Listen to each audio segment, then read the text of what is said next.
Hello, Coolman229 here with another Topic of the Week video. This week I'll be talking about Avatar: The Last Airbender. More specifically, its writers.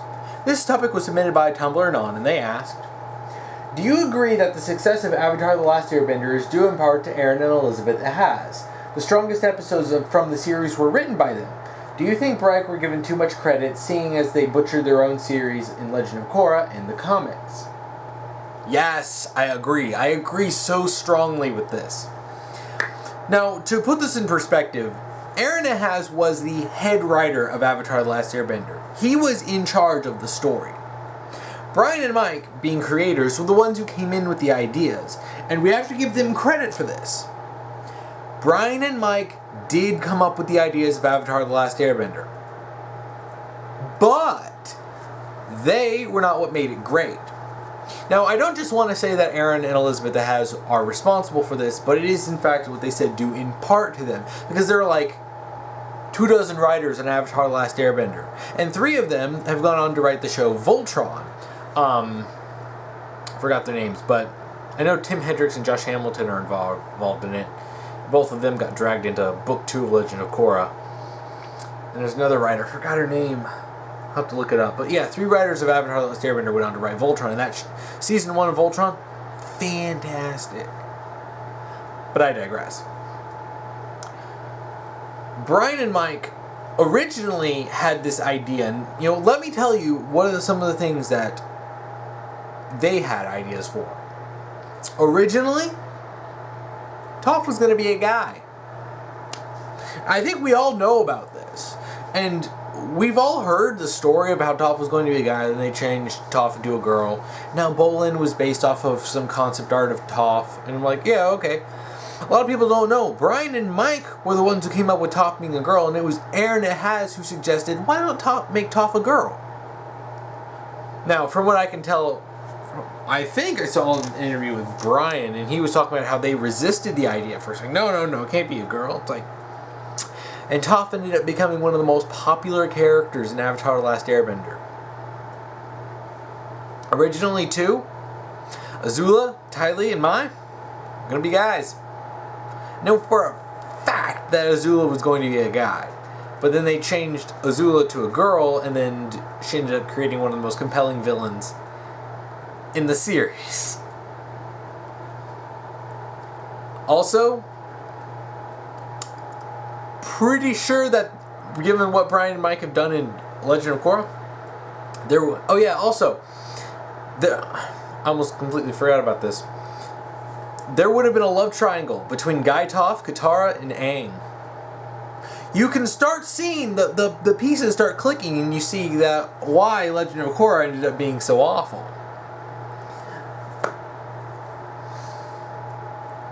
The writing credits, this is actually something that really turned me around, because way back, I used to defend Legend of Korra.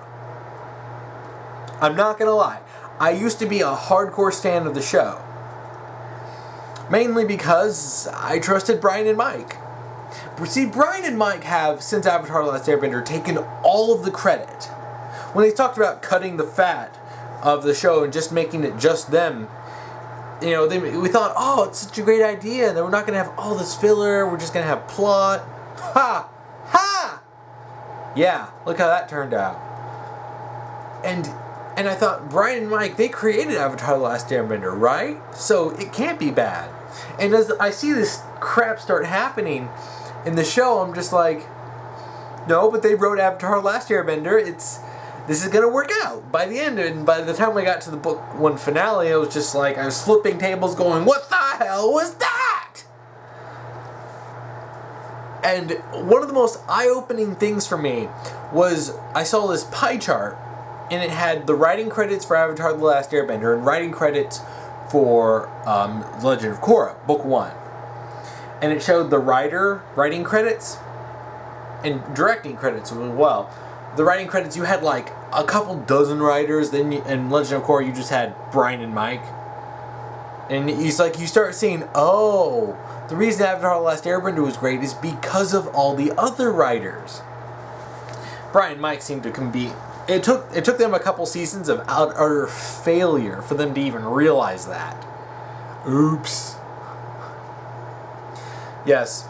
Another thing I want to talk about is the fact that Brian and Mike had almost no control in Avatar: The Last Airbender. Now, obviously, as creators, they clearly did have some control, but they weren't head writers. Aaron and Elizabeth Ehasz was. I've seen a lot of people try to twist this. Some people trying to bash stuff in Avatar: The Last Airbender by trying to pull stuff like, well, this is what Bryke did. It's like, one of the most ridiculous things I have to see is Zutara stands. Now, this year, trying to, and even now, even more recently, in the last couple of years, trying to spread lies about how Brian and Mike were in complete control of Avatar: The Last Airbender, and they forced the horrible Katang, and the true Zutara was shoved to the side.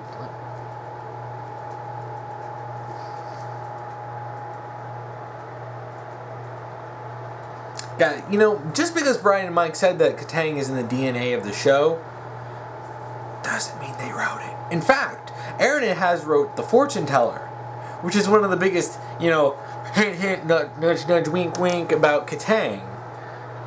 You'll love a powerful bender. And then Katara sees Aang do something incredible, and someone's like, he's a powerful bender, and Katara's like, oh.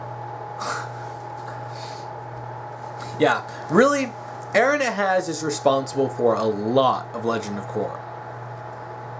What the hell did I just say?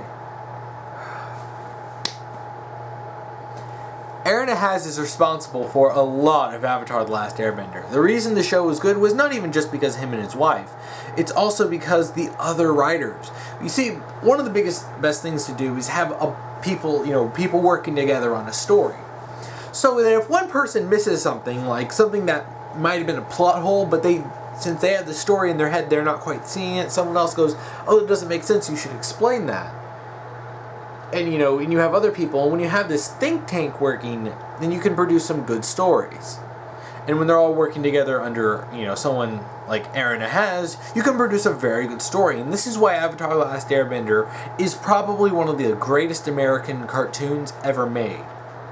And it is certainly one of the best American stories, American cartoons with a focused story. One of the actual few, in all honesty, that actually had a straightforward narrative. Because of the effort that all these writers put into it. Brian and Mike are a bunch of egotistical douchebags who think that they're the reason the show is good because they created it.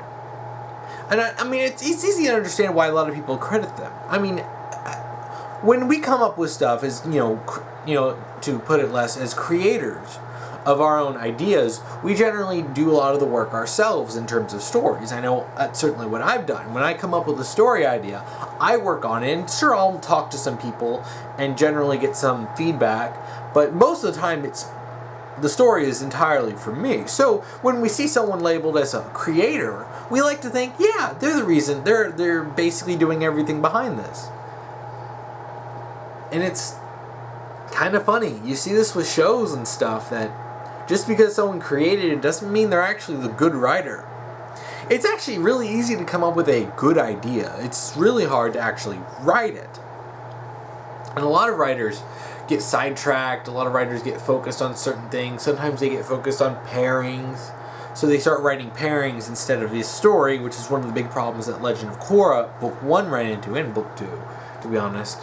Is that it was Book 1 was so focused on trying to push Makora that it actually pushed the main plot of the story to the side and focused more on love drama than the Equals plot line. Which is why the Equals plot line was so rushed, and by the time Book 2 came around, they completely swept it under the rug. Because then they would have to spend another entire season dealing with the fallout from it.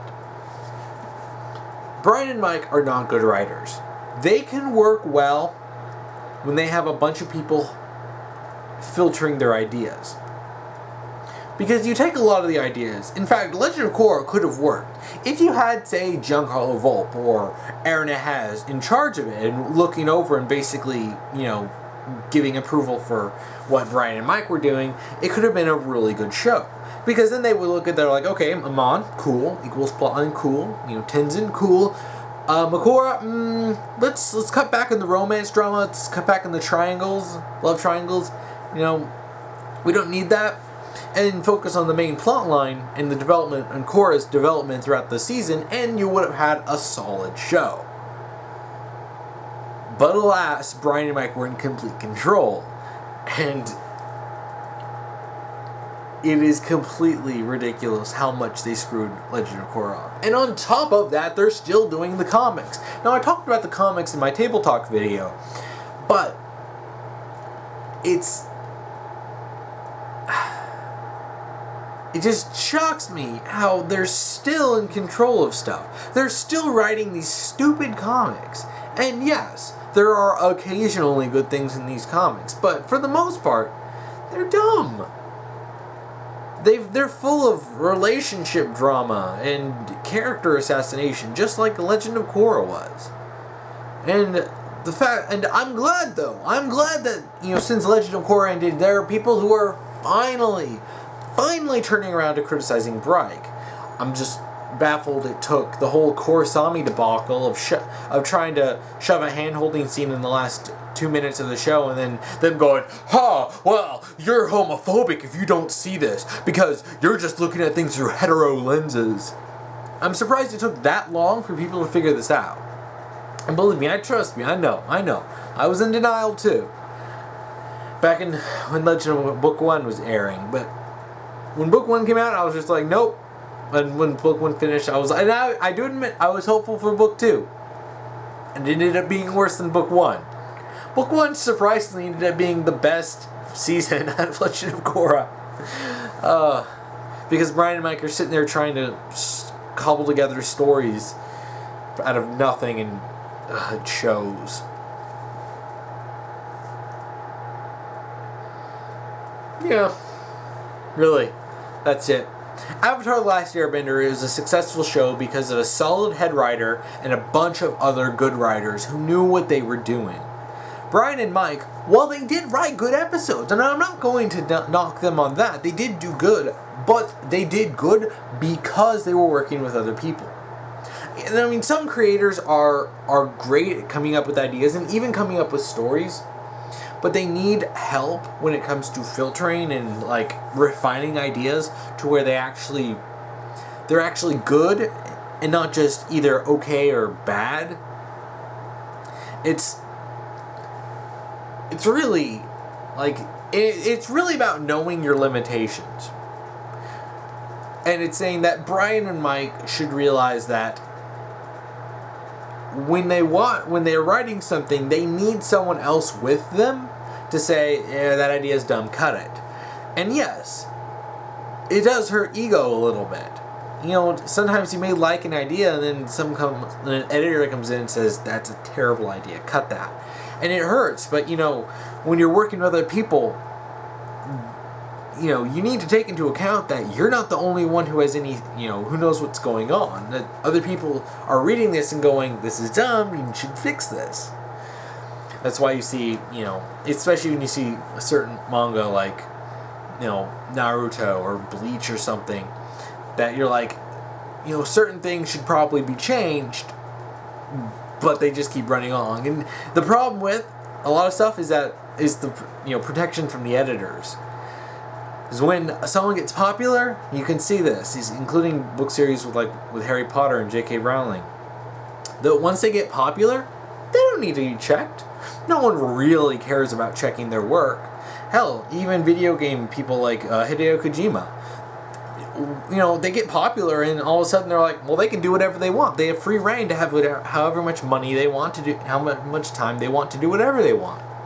And then that's when they start producing crap.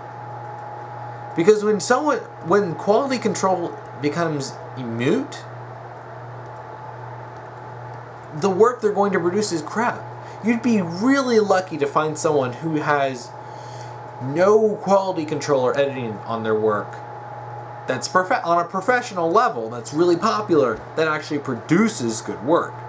And ultimately, that's the problem with Brian and Mike. They gained protection from the editors because they were titled as creators of Avatar: The Last Airbender.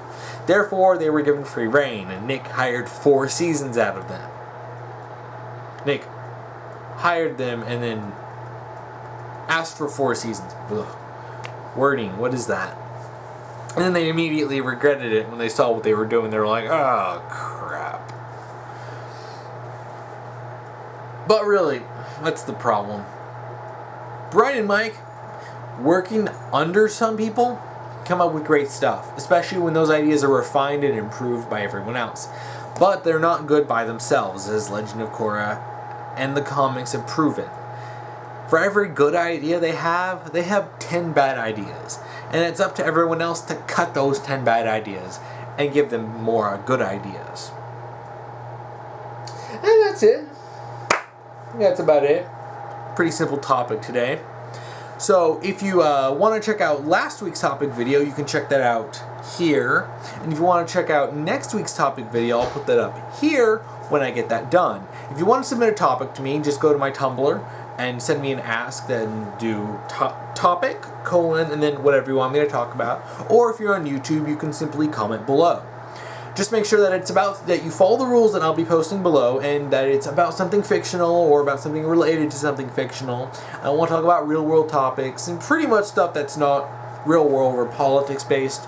I'm pretty much free rein on that. And if you don't know if I'm familiar with something, you can just ask me. Please, I'll tell you if I know it or not. So, yeah, that's about it for today, and thank you for watching.